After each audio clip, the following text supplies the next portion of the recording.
l'héritage comorien n'est pas assumé et le discours, c'est on était français avant la Savoie, on a choisi d'être français. Et là encore il y a quelques jours, il y avait une manifestation à Mamoudzou, donc qui est la capitale, entre guillemets, de Mayotte, où les personnes brandissaient le drapeau français, chantaient la Marseillaise. Et c'est vrai que c'est des choses qui sont quand même sans précédent quand on regarde ce qui se passe dans les autres outre-mer. On a quand même des mouvements qui sont, voilà, qui essaient de déconstruire justement toute cette pensée coloniale. Et à Mayotte, c'est quasi inexistant. Et les rares Mahorais qui ont ce positionnement, généralement, ne l'ont pas en public, en tout cas en société ou au niveau politique, parce que c'est des choses qui ne sont pas admises.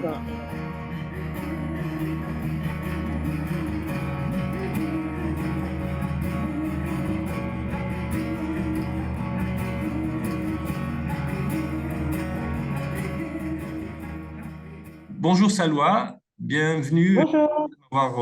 Merci de d'avoir accepté cette invitation, de m'avoir rejoint Merci de me recevoir.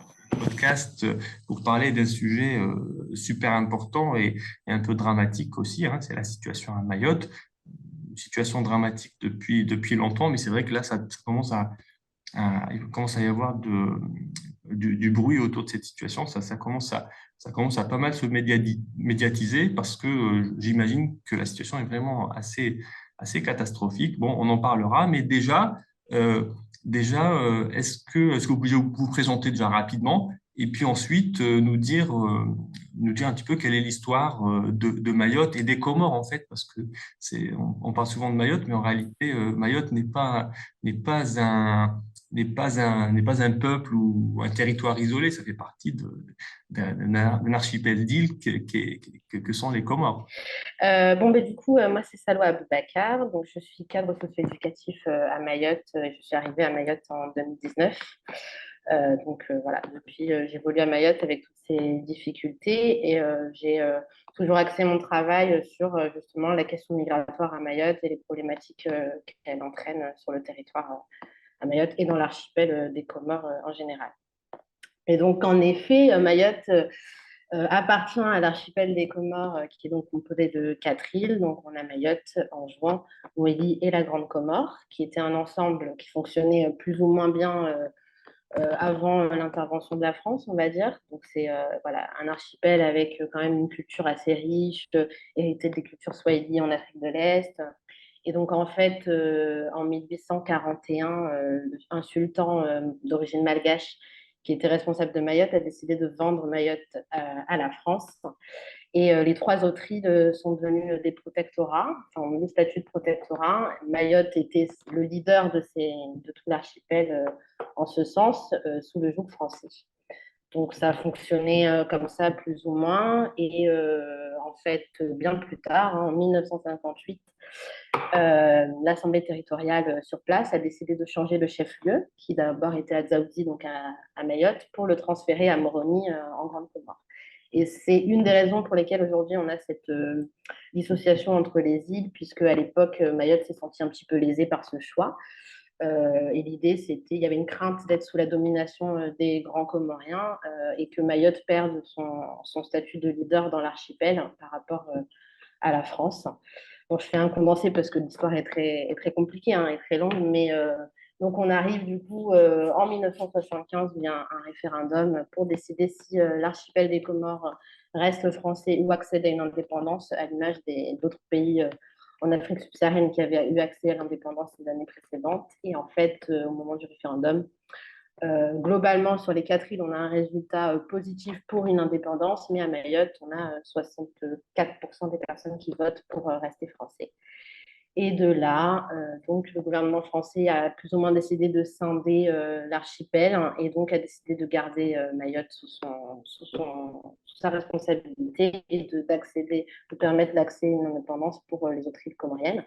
Et cette décision, à l'heure aujourd'hui encore, est contestée par le gouvernement comorien. Au niveau du droit international aussi, au niveau des Nations Unies, c'est pas accepté.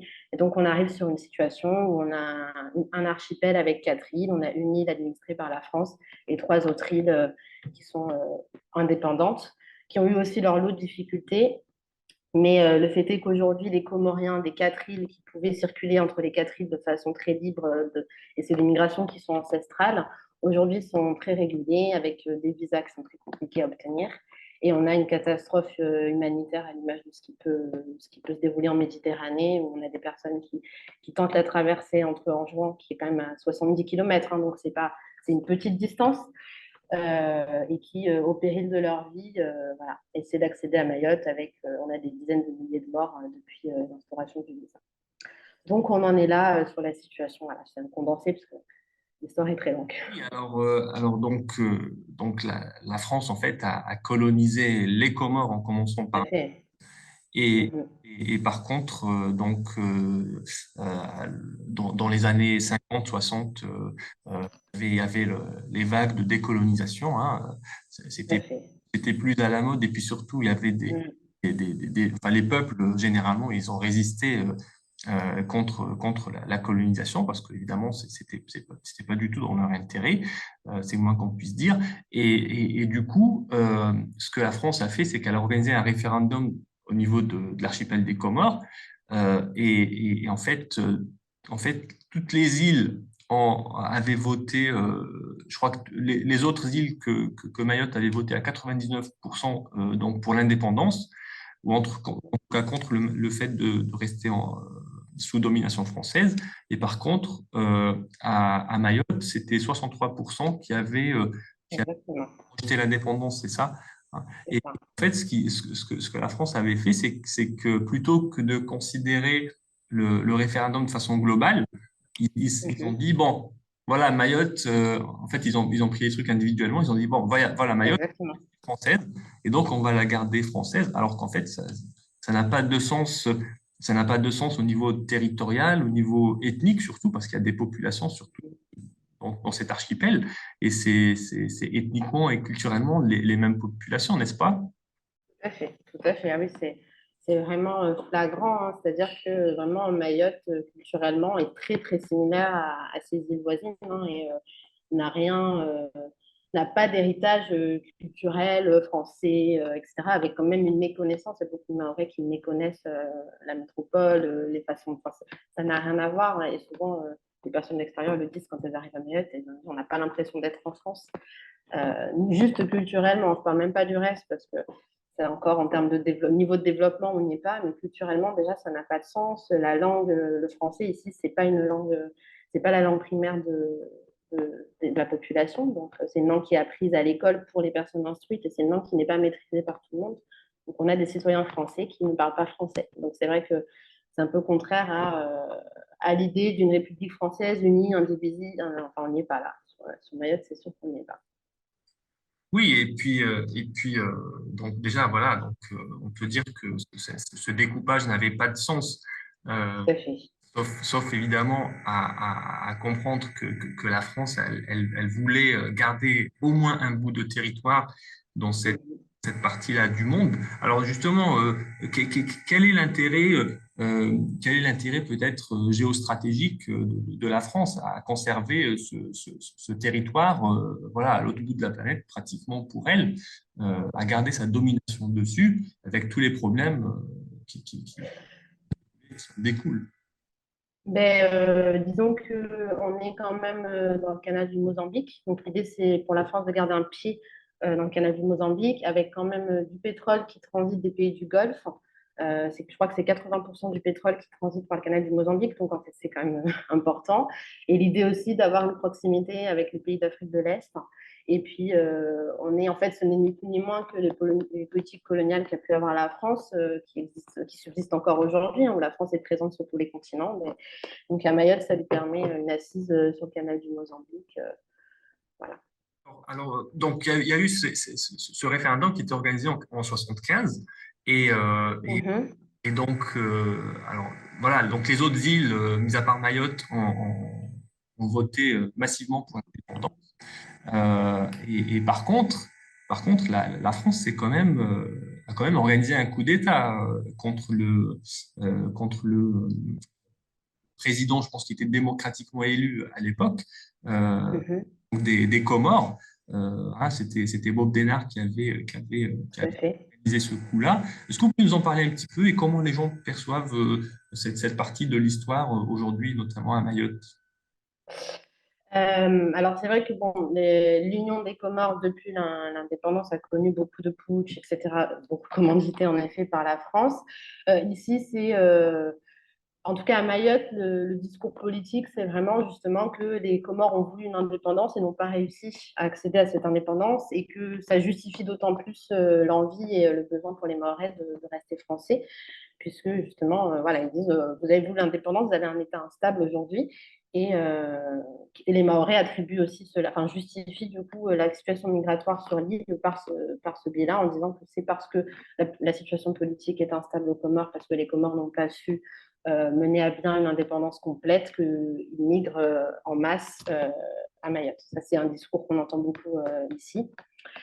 Et après, objectivement, hein, c'est vrai que l'indépendance, elle est partielle, elle est relative. Les Comores, c'est un pays quand même qui a une monnaie qui est le franc comorien, qui est donc dans la zone de franc CFA. Donc c'est vrai que l'autonomie même monétaire, elle est relative. Et on a des gouvernements comoriens qui se succèdent et qui sont tous d'accord sur la question de Mayotte. De Mayotte est une comorienne qui nous a été volée, parce que c'est un discours qu'on entend beaucoup du côté comorien, et qui paradoxalement font beaucoup d'accords de coopération avec la France, de développement monnayé, bien évidemment.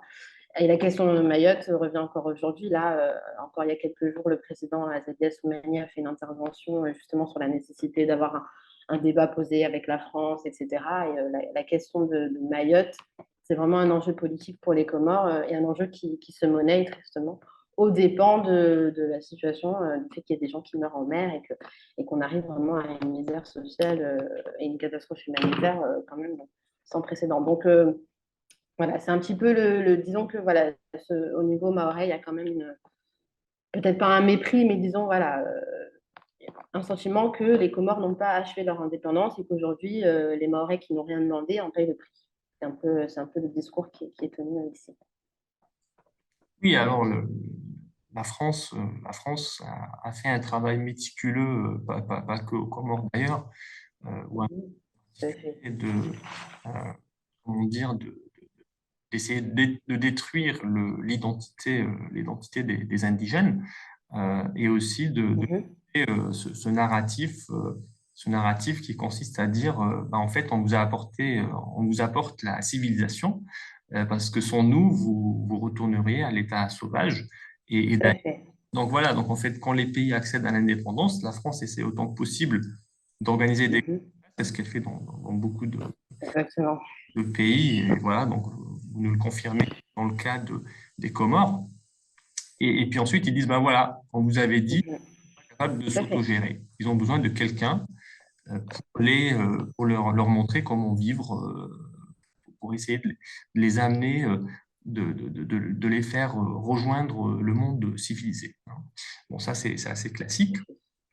Et, euh, et sinon, en fait, la France a même ajouté de l'huile sur le feu parce que c'était, je crois, en 94, il y avait ce fameux Mhm. visa Balladur. Hein, est-ce que vous pouvez nous en parler un petit peu de ce fameux visa et de ses conséquences ben, sur la vie des Comoriens de façon générale, et notamment les personnes qui essayaient de fuir une misère Mhm. pour essayer de rejoindre Mayotte.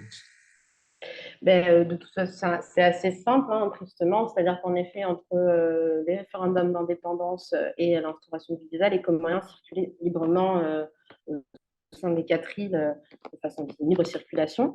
Et donc, le visa Balladur a mis un stop. Hein, et c'est un visa qui est très difficile à obtenir. Hein. Il faut prouver beaucoup de liens familiaux, personnels sur Mayotte, etc.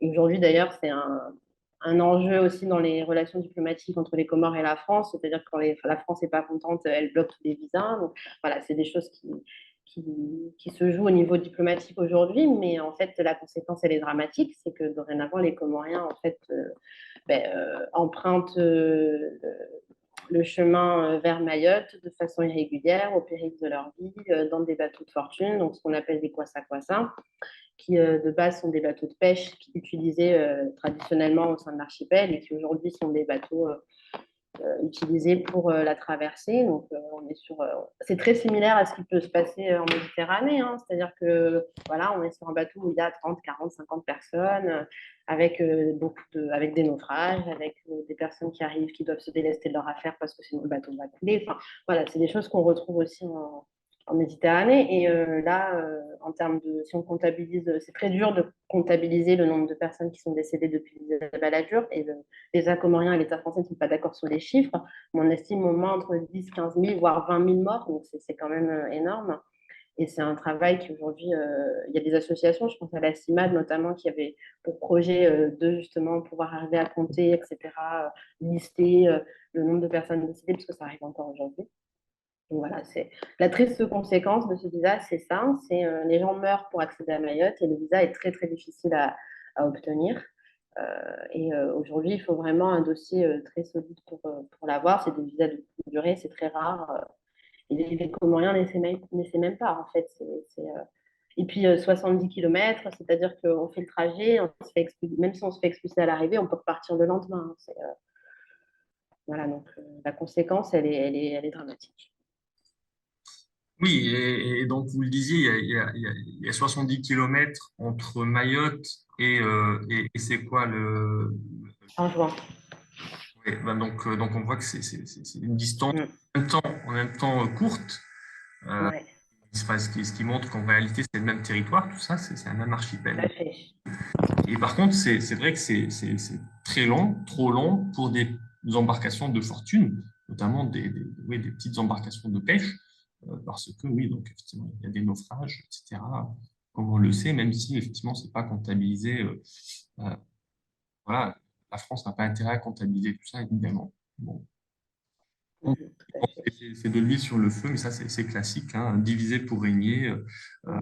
créer des fausses barrières, retourner les gens les uns contre les autres. Alors justement, au niveau de Mayotte, euh, est-ce que ce narratif colonial, enfin, comment est-ce qu'il est reçu par la population? Moi, j'imagine qu'il y a différents groupes au niveau de la population, ceux qui avalent complètement le narratif et voilà, qui se croient, comment dire, qui croient que leurs ancêtres, c'est les Gaulois, etc. Et puis ceux qui au contraire, savent bien quelle est la réalité des choses, qu'en réalité, ils sont décolonisés, qui sont en train d'être utilisés, je pense, notamment contre leurs propres frères comoriens. Alors ça, c'est une très bonne question et c'est très surprenant quand on arrive à Mayotte, puisque moi aussi, je pensais qu'il y avait quand même une pensée décoloniale qui existait sur l'île, même si minoritaire. Et en fait, globalement, en majorité, les Mahorais sont quand même pas dans la réécriture de l'histoire, quoique, mais c'est très difficile pour eux d'admettre qu'avant d'être français, ils étaient comoriens et d'admettre même ben voilà, le patrimoine commun, culturel, social qu'ils ont avec les Comores, ne serait-ce qu'au niveau de la langue, hein, puisque en fait, le Chimaoré, donc, qui est la langue de Mayotte, c'est un dialecte comorien parmi les 4 dialectes comoriens. Et donc, voilà, les Comoriens peuvent quand même communiquer de façon intelligible entre eux, etc. Mais c'est des choses qui sont niées, hein. C'est non, non, on descend d'Afrique de l'Est, nos ancêtres sont swahili, ce qui est vrai aussi. Mais il n'y a pas d'identité comorienne, ou en tout cas, l'héritage comorien n'est pas assumé. Et le discours, c'est on était français avant la Savoie, on a choisi d'être français. Et là encore, il y a quelques jours, il y avait une manifestation à Mamoudzou, qui est la capitale, entre guillemets, de Mayotte, où les personnes brandissaient le drapeau français, chantaient la Marseillaise. Et c'est vrai que c'est des choses qui sont quand même sans précédent quand on regarde ce qui se passe dans les autres outre-mer. On a quand même des mouvements qui sont, voilà, qui essaient de déconstruire justement toute cette pensée coloniale. Et à Mayotte, c'est quasi inexistant. Et les rares Mahorais qui ont ce positionnement, généralement, ne l'ont pas en public, en tout cas en société ou au niveau politique, parce que c'est des choses qui ne sont pas admises, hein. Et on voit, il y a quelques semaines, on a quand même eu Saline Béré, qui est un conseiller départemental, enfin, qui est élu au conseil départemental, qui a dit qu'il fallait tuer les enfants, tuer, c'est le mot qu'il a utilisé, tuer les enfants étrangers qui qui sème la terreur à Mayotte. On a eu Estelle Youssoufa, la députée, qui a dit qu'il fallait exterminer cette vermine. Donc, c'est des choses qui sont admises, en fait. C'est des discours qui sont attendus des Mahorais et qui sont admises.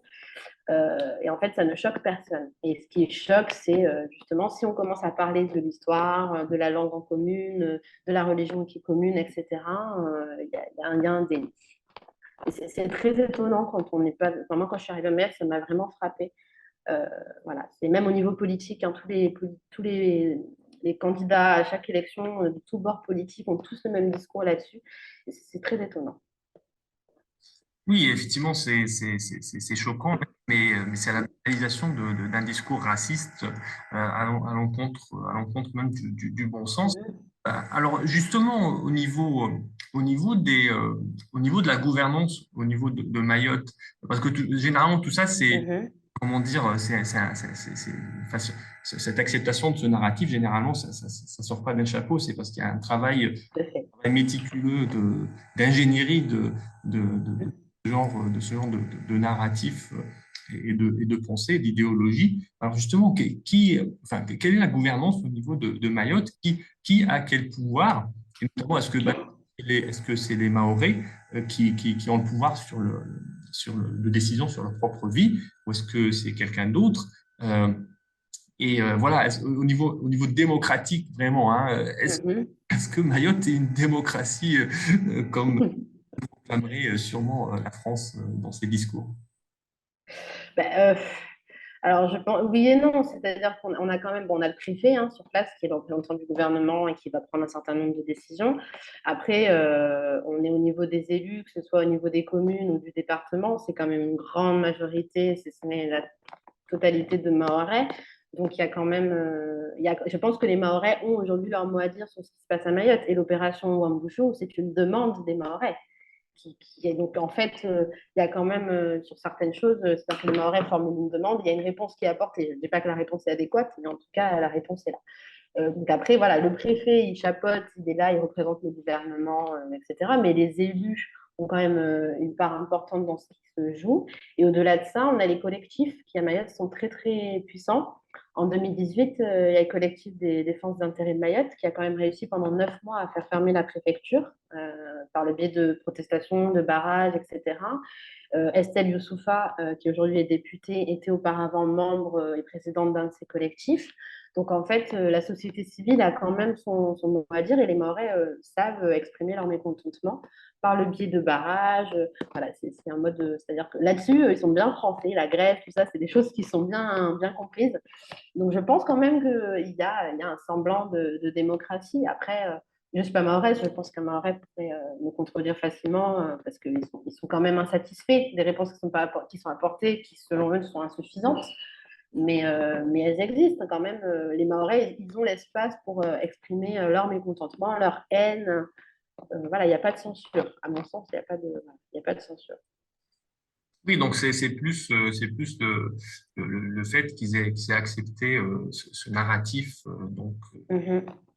raciste, etc., qui fait qu'ils sont fermés dans cette bulle. Et puis voilà, oui, donc c'est un peu la corruption que crée. Enfin, moi, je suis algérien et je vois, donc aujourd'hui, on est à plus de 60 ans après l'indépendance de l'Algérie. Mhm. On a toujours des problèmes à cause de ça, hein. Ah oui, oui. Par exemple, il y a ce mouvement pour l'autonomie de la Kabylie, hein, le MAC. Mhm. Kabylie, voilà, c'est une région en Algérie avec voilà, donc une culture bon, plutôt berbère, hein, donc, assez forte. Et bien sûr, les Français, pendant les 132 ans de colonisation de l'Algérie, ils se sont bien arrangés pour créer comment dire, des- ressentiment et puis des antagonies entre donc ces Kabyles et puis ce qui était vu comme les Arabes, alors qu'en fait on est tous des Arabo-berbères en Algérie, hein, Kabyles ou entre guillemets Arabes. Mais voilà, et même aujourd'hui, donc vous avez ce mouvement-là, bon, qui n'est pas suivi massivement en Kabylie, mais quand même, il a un certain soutien, puis surtout il est soutenu par la France, hein, financé par la France. Euh, Mhm. les dirigeants sont en France, etc. Et voilà, donc ils ont semé, hein, la France a semé pendant les 132 ans de colonisation ces graines-là en disant que voilà, vous les Kabyles, vous êtes supérieurs aux Arabes, vous êtes mieux qu'eux. hein. Donc, voilà, vous méritez mieux, on va vous traiter mieux, vous allez vous rejoindre notre civilisation française et tout, vous verrez. Alors que eux, c'est des sauvages, ils ne sont pas capables et tout. Donc, c'est un peu, et ça se poursuit aujourd'hui. Donc, aujourd'hui, il y a cette mentalité raciste auprès de certains Kabyles, hein, en Kabylie, et moi, j'en parle, je suis Kabyle, hein, donc je sais bien, je Mhm. connais de l'intérieur, il y a une mentalité raciste envers les Arabes, entre guillemets, les autres, comment dire, compatriotes algériens.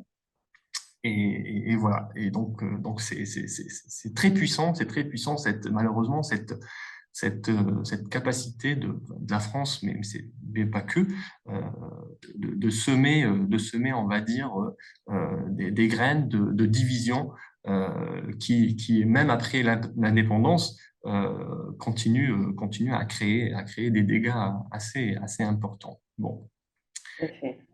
Donc, alors oui, est-ce qu'il y a quand même un leadership politique un peu dissonant, donc plutôt enfin, pro-indépendantiste ou en tout cas qui va à l'encontre de ce narratif colonial de la France?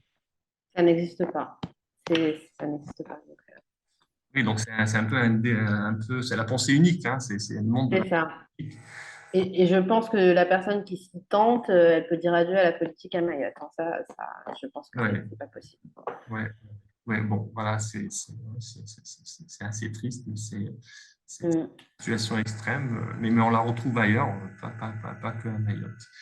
Bon, mais sinon, pour parler un peu plus donc, de ces problèmes contemporains, enfin contemporains qui se sont largement aggravés récemment, alors est-ce que vous pouvez nous dire un petit peu comment la situation migratoire a évolué pendant les 10 ou 20 dernières années à Mayotte?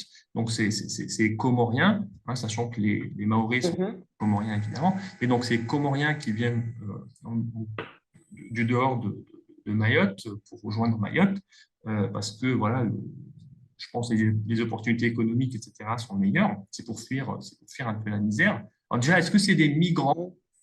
Est-ce que c'est des migrants économiques ou est-ce que la situation est vraiment extrêmement grave où on pourrait les considérer comme réfugiés? Alors vous avez bien sûr une expérience de terrain en tant que cadre socio-éducatif. Que Mhm. votre perception à ce niveau-là? Ben, justement, quand je suis arrivée à Mayotte, ma première expérience professionnelle, c'était pour accompagner les demandeurs d'asile. Donc, c'est vrai que sur cette question, je suis quand même plutôt assez renseignée. Et en fait, c'est vrai qu'on a quand même en grande majorité, c'est de la migration économique. Voilà, c'est quand même la grande majorité des Comoriens présents à Mayotte sont des Anjouanais, donc c'est l'île la plus proche, hein. Et donc c'est vrai qu'ils vont à Mayotte dans l'espoir d'améliorer leur situation socio-économique, parce qu'ils ont des membres de la famille sur le territoire aussi pour les rejoindre. Donc il y a aussi un aspect familial. Voilà, il y a quand même des attaches, elles sont là, elles existent, hein. Donc ça, c'est quand même la grande majorité. Après, ces dernières années, au regard de tout ce qui s'est passé aux Comores, notamment quand il y a eu les insurgés à la Médina à Anjouan, donc les opposants politiques au gouvernement actuel et au président actuel, il y a eu quand même une masse, le mot est peut-être un peu fort, une vague de migration politique de Comoriens qui, du coup, à leur arrivée, ont obtenu le statut de réfugié, hein. Donc il y en a, ils existent, hein. C'est une minorité, mais ils existent quand même. Donc, il faut quand même le souligner. Donc, ça, c'est pour tout ce qui est comorien. Après, c'est vrai que je pense, depuis l'année 2015 surtout, il y a beaucoup d'Africains de l'Est, donc Burundi, Rwanda, République démocratique du Congo, qui arrivent à Mayotte. Donc, ça a été, puisqu'il y a eu une crise politique au Burundi qui a provoqué l'exil de beaucoup de Burundais, et donc le reste a suivi. Donc, aujourd'hui, on a quand même beaucoup de continentaux qui sont à Mayotte, qui eux sont dans des démarches d'asile. Donc, ça ne veut pas forcément dire qu'ils vont avoir le statut de réfugié, mais en tout cas, les démarches. Et aussi, on a de plus en plus de personnes qui viennent du Moyen-Orient, donc on a beaucoup de Yéménites, de Syriens, puisqu'en fait, l'accès à la Méditerranée étant de plus en plus compliqué, donc ils ont fait le choix de venir à Mayotte. Donc ça, c'est bien évidemment des réfugiés au regard des situations dans leur pays. Donc voilà, c'est globalement au niveau la question migratoire se répartit. En tout cas, voilà, ça se passe plutôt comme ça. Et voilà, les Comoriens, c'est quand même beaucoup de raisons économiques et familiales. Voilà. Après, ça, c'est vraiment pour la migration, parce qu'il y a une autre problématique, entre guillemets, à Mayotte, c'est qu'on a aussi beaucoup d'enfants comoriens qui sont nés à Mayotte, de parents comoriens. Les parents, parfois, sont toujours à Mayotte ou parfois ont été expulsés vers les Comores et ne reviennent pas, etc. Donc ça, c'est des enfants de Mayotte qui n'ont jamais connu les Comores, mais qui, parce que la machine administrative et législative se complexifie de plus en plus et c'est de plus en plus difficile de se régulariser. C'est des enfants qui, à l'âge de 18 ans, sont en situation irrégulière et parfois se font expulser vers les Comores alors qu'ils n'y ont jamais mis d'un pied et qui sont des enfants de Mayotte, mais qui, aux yeux de l'administration et des Mahorais, sont comoriens. Donc ça, c'est des gens qui... Enfin, à Mayotte, on a la moitié de la population qui a moins de 18 ans. Donc, en fait, sur ces 50% de personnes qui sont mineures, on peut quand même estimer qu'il y en a peut-être au moins 20% qui sont de nationalité comorienne ou qui ont des parents comoriens ou des grands-parents. Voilà. Oui, Donc, oui, oui, c'est catastrophique. Chacun peut l'imaginer assez facilement. Euh, alors, en fait, le droit dans Mayotte, en fait, c'est pas la même chose que le droit en France. C'est un droit d'exception. Est-ce que vous pouvez nous en parler un peu? tout à fait. Tout à fait. Alors, bon, c'est vrai qu'il y a beaucoup de dérogations au niveau législatif à Mayotte, notamment et surtout sur le CESEDA, donc le Code d'entrée et de séjour et des étrangers et du droit d'asile, donc tout ce qui est droit des étrangers, puisque en effet, voilà, il y a beaucoup de dérogations, notamment justement sur cette question des enfants nés à Mayotte. C'est-à-dire que le droit de sol classique à Mayotte, ça ne fonctionne pas comme ça. Il faut que les parents aient eux-mêmes été en situation régulière un certain nombre de temps depuis, je crois que c'est depuis le 1er mars 2019, pour que les enfants puissent prétendre un jour à une nationalité française.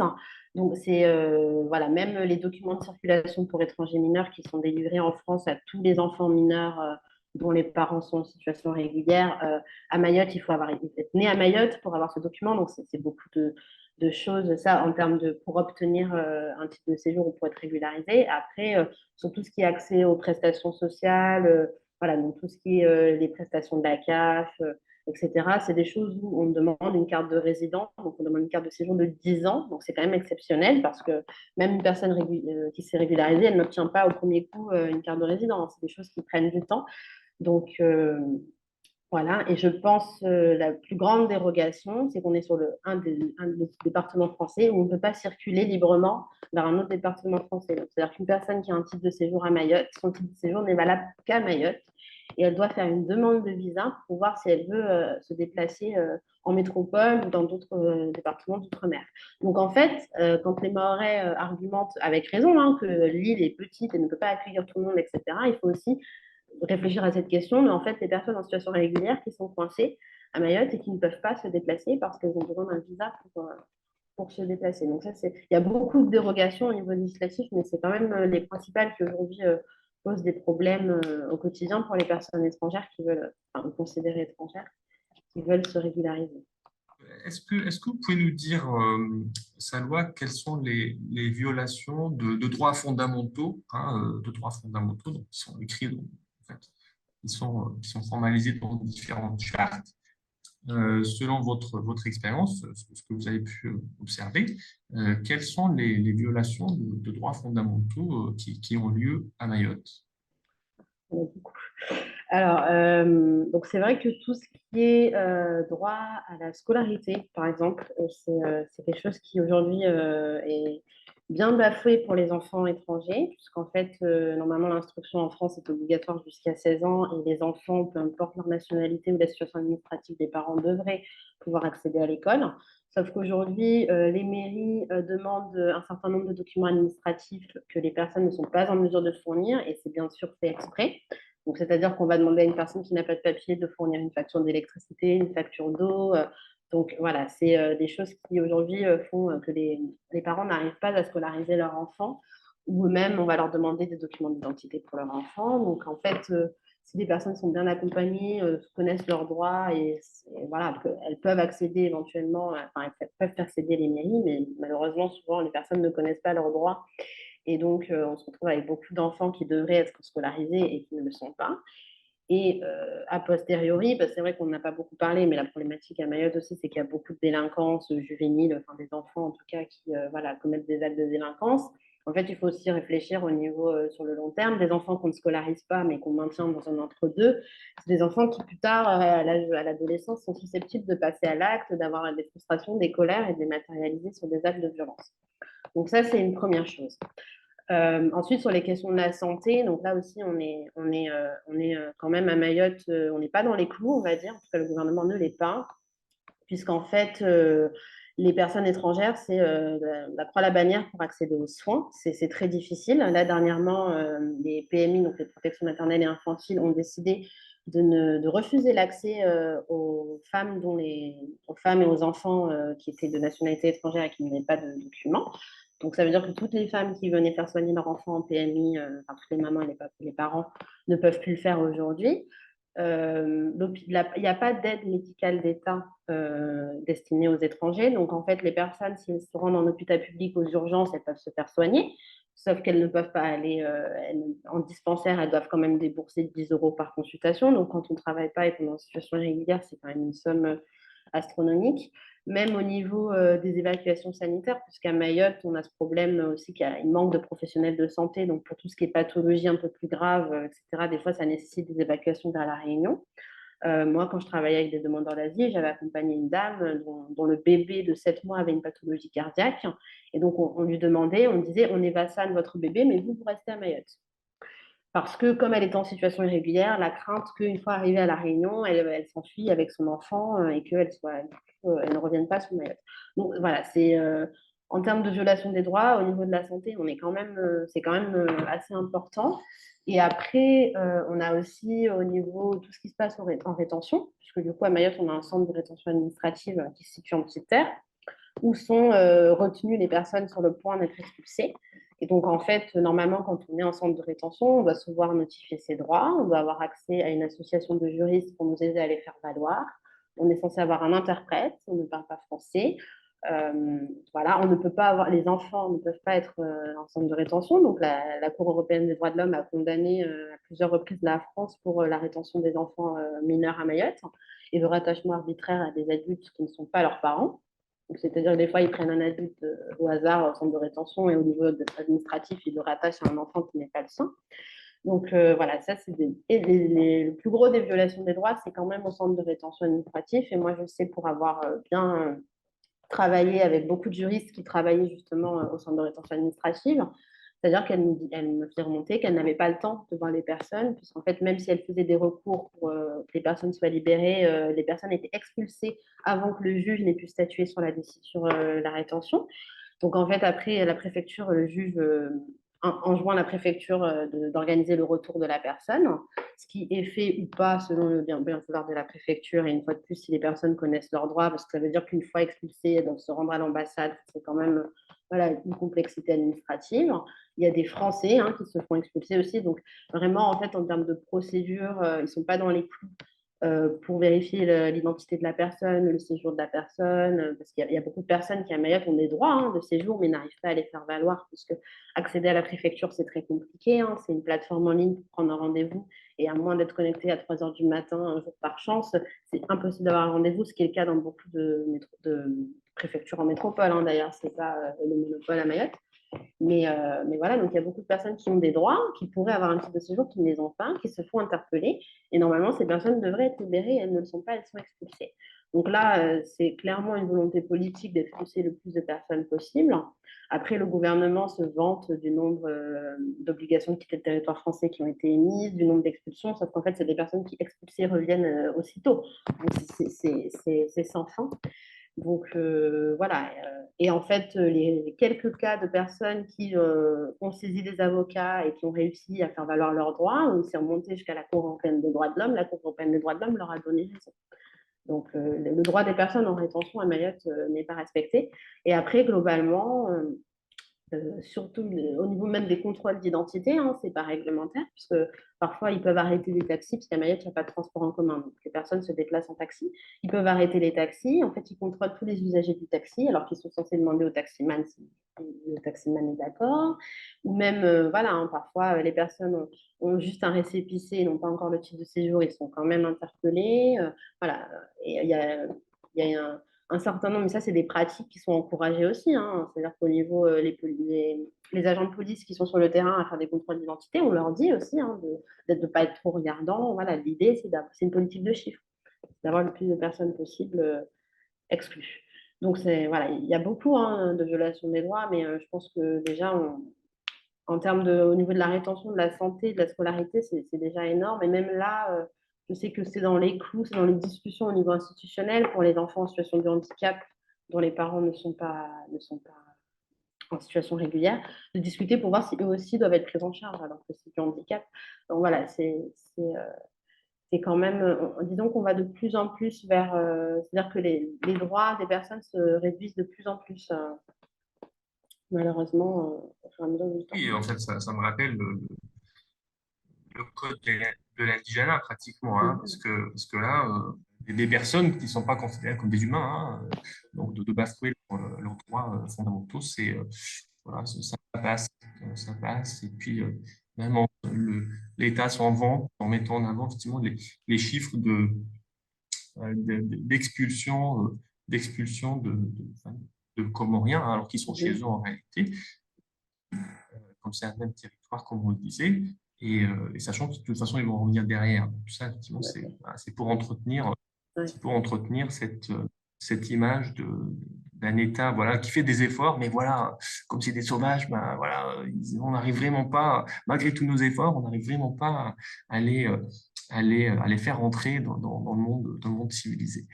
Bon, alors, autre chose aussi qui me semble assez important, c'est que toute cette politique-là, en fait, déjà, elle mène à un certain chaos, mais elle va mener à encore plus de chaos, hein, avec l'opération Wumbushu là, qu'ils ont mis en place récemment. Alors justement, qu'est-ce que vous avez vu de cette opération-là sur place?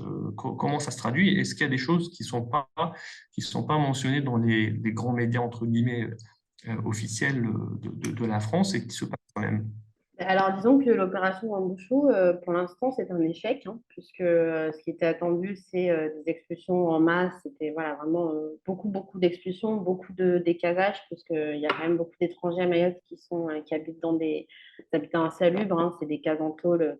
Donc, l'idée, c'était de décaser sans reloger, hein, bien sûr, de décaser pour pouvoir expulser le plus de monde possible et vraiment, vraiment de répondre à la problématique de la délinquance à Mayotte. En fait, c'est un échec puisque le gouvernement comorien, premièrement, refuse d'accueillir les Comoriens expulsés. Donc, c'est une discussion pour l'instant, parce que le gouvernement comorien avance qu'ils n'ont pas les moyens d'accueillir autant de personnes expulsées d'un coup comme ça. Donc, pour l'instant, ils ne peuvent pas expulser de Comoriens. Et au niveau des décasages, il y a une décision de justice qui a annulé les arrêtés de décasage, puisqu'en fait, en France, on ne peut pas déloger une personne comme ça sans lui proposer une solution de relogement. Donc voilà, pour l'instant, l'opération Wambushu, c'est un échec. La difficulté, c'est que c'était une opération qui était attendue beaucoup par les Mahorais.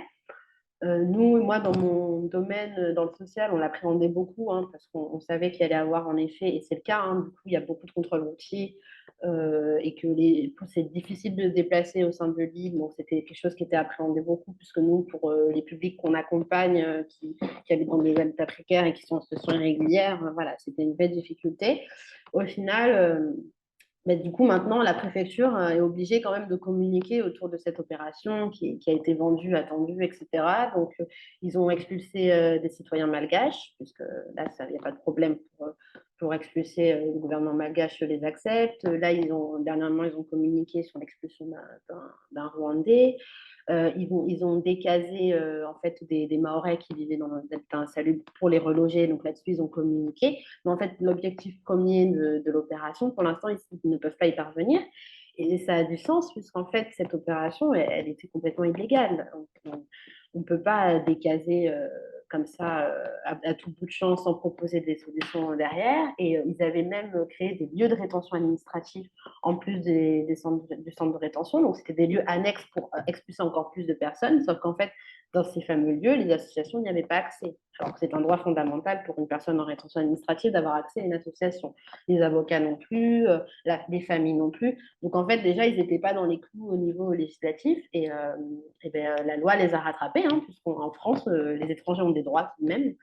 Donc voilà. Et après, au niveau associatif et militant, il y a eu des rencontres entre associations un peu officieuses parce que c'est ce que je disais tout à l'heure, hein, on ne peut pas vraiment exposer publiquement qu'on est contre l'opération, c'est très dangereux. Hein, la CIMAD, par exemple, l'association de la CIMAD, l'année dernière, a connu un mouvement bloqué par les collectifs et menacé de mort, etc. Donc c'est très compliqué, les rencontres se font au niveau officieux, etc. Mais au niveau associatif, c'est vrai on s'est tous prononcés en défaveur de cette opération. Et, euh, et aujourd'hui, on est tous un peu à marcher sur des œufs parce qu'on se dit par contre qu'au moment où le gouvernement comorien cède et que les expulsions reprennent, ça va reprendre comme c'était prévu. Voilà, donc c'est un petit peu difficile, mais c'est sûr que cette opération, pour l'instant, il y a eu beaucoup de bruit et c'est bien normal, hein, mais, parce qu'il fallait en parler, mais pour l'instant, à Mayotte, c'est un petit peu bloqué. Je vois plusieurs choses dans ce que vous dites. Alors déjà, heureusement, il semble que la branche judiciaire fonctionne plus ou moins. Mhm, Rencontre n'est pas à la botte de tout à l'exécutif. fait. Donc ça va bien, même si la situation n'est sûrement pas satisfaisante. Et puis autre chose, je me demande si c'est pas, si c'était pas dès le départ plutôt une opération de communication, parce qu'elle n'allait clairement pas réussir, hein, d'après ce que vous dites. Et puis de toute façon, c'était d'ailleurs ma question que je voulais poser.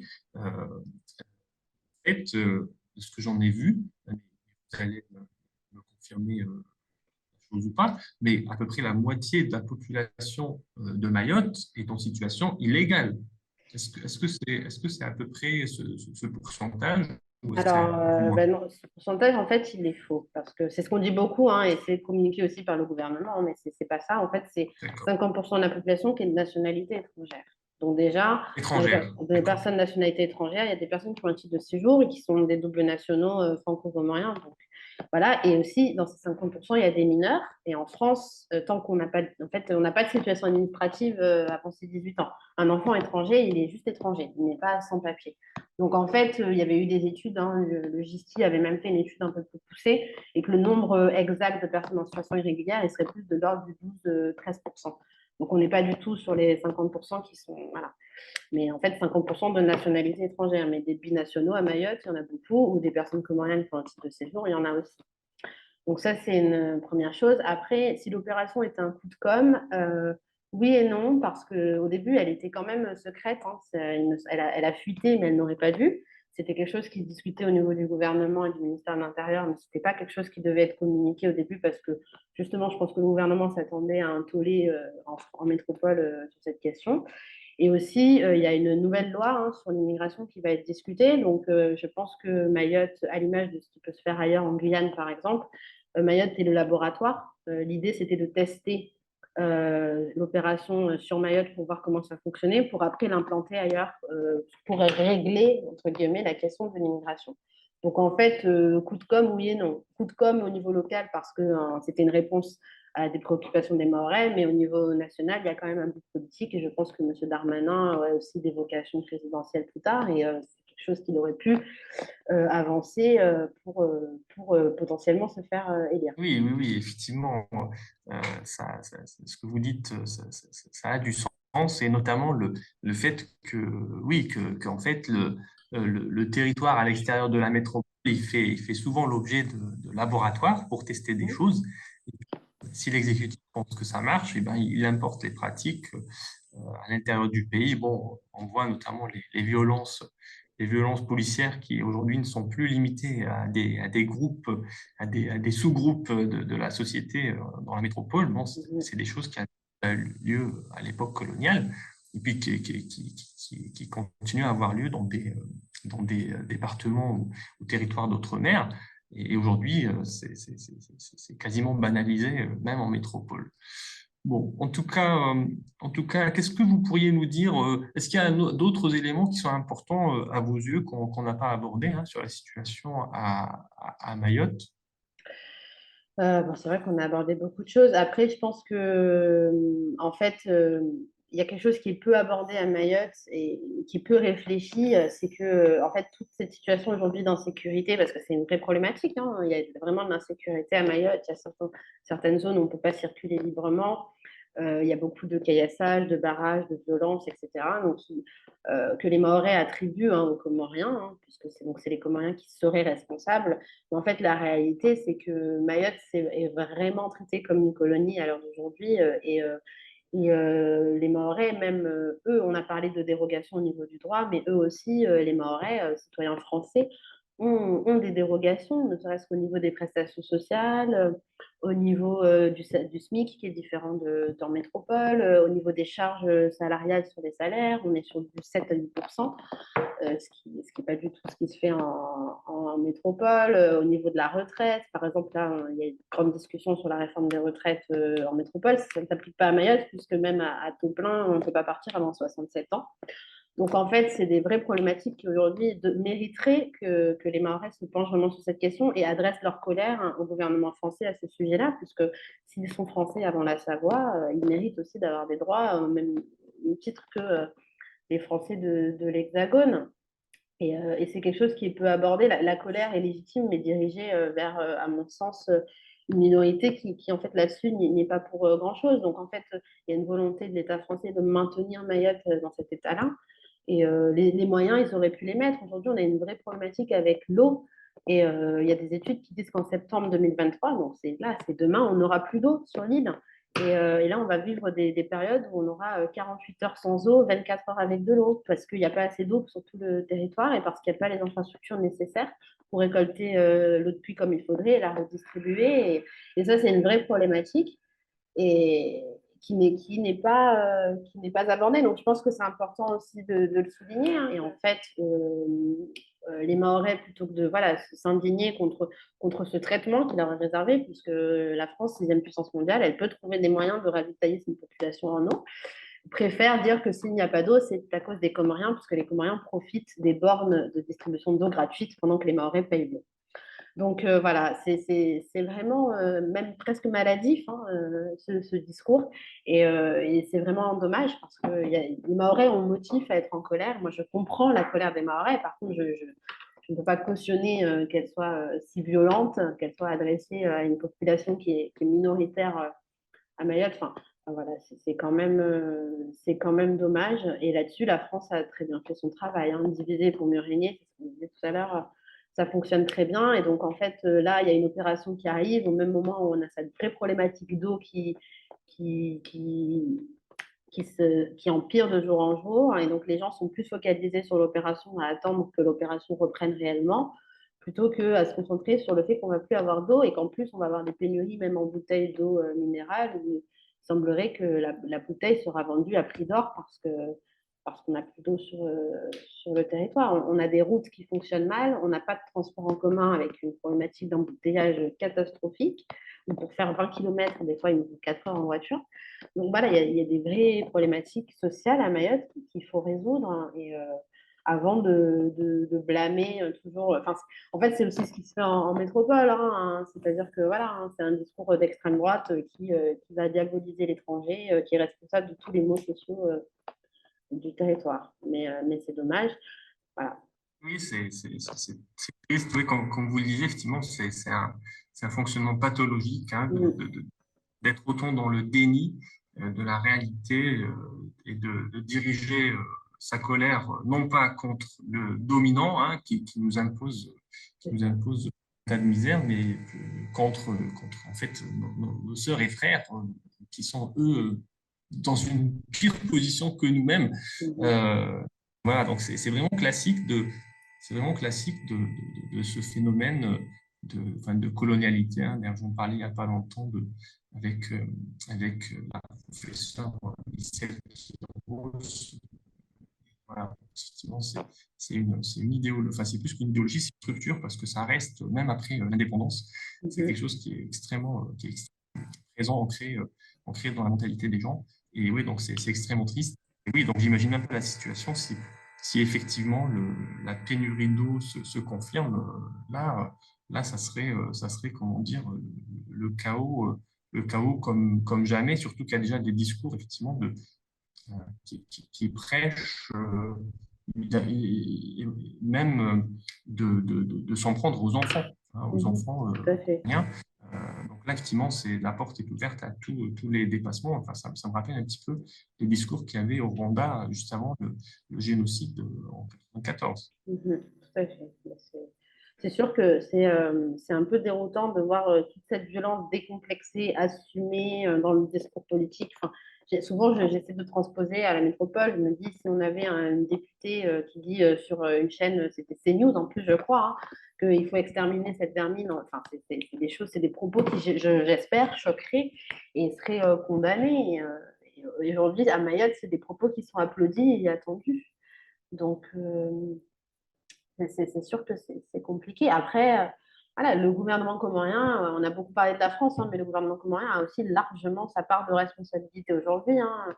Moi, je suis tout à fait d'accord au point de vue idéologique et culturel de dire que voilà, hein, Mayotte fait partie des Comores et que les Mahorais sont comoriens, etc. Mais aujourd'hui, il faut sortir de ce discours parce qu'en fait, c'est encourager les personnes à risquer leur vie pour se rendre à Mayotte. Aujourd'hui, il y a des gens qui meurent et c'est juste inacceptable d'encourager ça et même de monnayer ça. Parce qu'aujourd'hui, c'est vraiment des choses qui sont monnayées. Moi, je suis arrivée à Mayotte en 2019, début 2019, et quelques mois auparavant, il y avait eu une longue interruption des expulsions parce que le gouvernement comorien avait mis un stop. Et en fait, ça a été résolu par un accord de coopération à 150 millions d'euros. Donc, en fait, la vie des gens vaut 150. Enfin, voilà. Donc, je pense qu'il y a aussi une réflexion à avoir et là-dessus, la diaspora comorienne, du moins, et même les intellectuels, enfin, voilà, aux Comores, c'est des questions qui sont soulevées et les gens sont quand même conscients de ça et de la responsabilité commune parce qu'aujourd'hui, dans un monde où on peut résoudre enfin, voilà, où on peut discuter autour du table, on peut essayer de trouver des solutions, c'est pas normal qu'on en arrive à ce que les gens meurent en mer encore aujourd'hui. C'est exactement ça. En fait, la France utilise sa puissance économique pour Mm. conviver avec, avec le visa Balladur. Voilà, donc là pour débloquer la situation avec le gouvernement comorien, voilà, comment dire, ils agitent quelques millions d'euros et puis voilà, donc les élites comoriennes se plient aux doléances de la France, même si les enjeux derrière, en fait, c'est pas économique, c'est des vies de personnes. Donc oui, le gouvernement comorien est tout à fait, comment dire, responsable de son propre périmètre de problèmes, mais Mhm. je dirais quand même que la France a tout intérêt à ce que le gouvernement comorien soit défaillant. Et je pense qu'elle fait tout ce qu'elle Ah a oui, ça c'est sûr. fait, donc des coups d'État, hein, des putschs, et elle doit Mhm. continuer à s'immiscer dans les affaires comoriennes, hein. C'est très facile.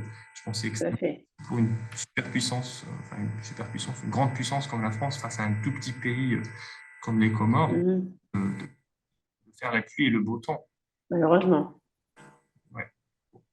En tout cas, merci beaucoup, Salwa, pour vos éclairages, hein. Je pense que ça sera utile pour Avec plaisir. personne. Moi, vous m'aviez déjà envoyé les documents avant cette interview, qui m'était déjà extrêmement utile. Et puis, voilà, donc, de parler avec vous, avec votre expérience, votre regard, voilà, qui est extrêmement pertinent, extrêmement analytique de la situation. En tout cas, je vous souhaite bonne continuation. Encore merci Merci à vous. pour votre oui, et puis d'avoir partagé toutes ces analyses et peut-être à une prochaine. Espérons que ce sera avec plaisir en tout cas.